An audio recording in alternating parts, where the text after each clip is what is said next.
Now, what about Zecharia Sitchin? When he talked about the Anunnaki, there was a group of the Anunnaki that went to Mars, that left this planet, and then actually, some of which I guess came from wherever the Anunnaki came from, and never actually even made it here. So there's a group that kind of went back to Mars, and then some that came from, according to Sitchin, and so what I'm wondering is, what was going on with Mars? And we know that Hoagland has gone down that road quite a distance. But I think that you've given him many of the clues and the basis for his work.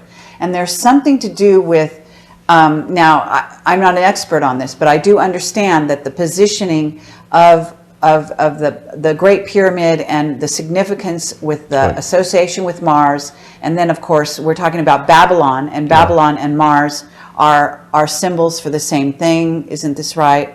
And the Whore of Babylon, and there's something going on there. And that's right. Maybe that's what I'm talking about. Talk about that a little bit, about Mars and the significance with the Anunnaki and where that might be leading. And the very word Cairo, as you probably know, Cairo means Mars. Exactly. It's so another word for Mars. What is Cairo. Cairo. Going on with that? Yeah.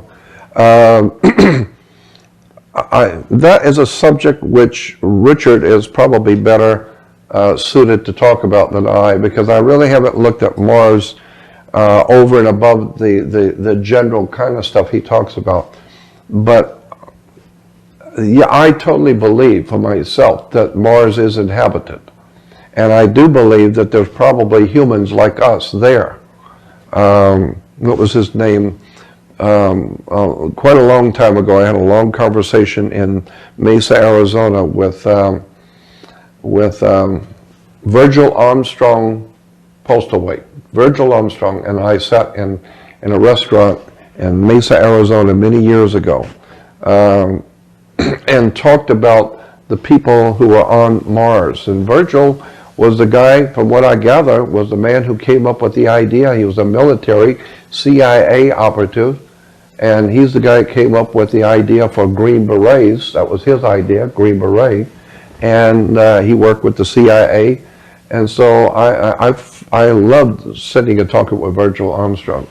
But he brought out about how, in that conversation, how there were many thousands of people or more like us, humans like us, on Mars at that time.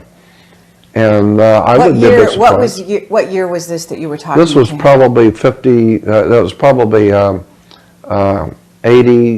mid-80s.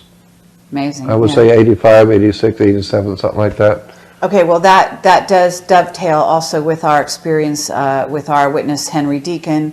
Arthur Neumann is his real name. He's come out under that name recently and said he's been to Mars.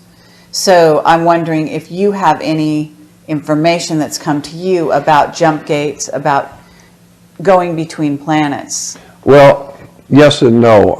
The only thing I have of any value was someone else's work. I sat and talked with him. And he is a very, very knowledgeable, very legitimately, but he worked for the United States Naval Observatory. He was in charge of the Naval Observatory, and he just passed away just recently. But his website is so extraordinary. The stuff he's got, the stuff he has on that website, pictures of strange things found on Mars. And they're not nebulous things, they're in your face. I mean, those tubes, plexiglass tubes. Yes, and lights in those tubes. There's just an enormous amount of stuff he has on his website. Well, our attention was drawn to that by Henry Deacon as well, to those tubes, which is fascinating. Yeah, all right.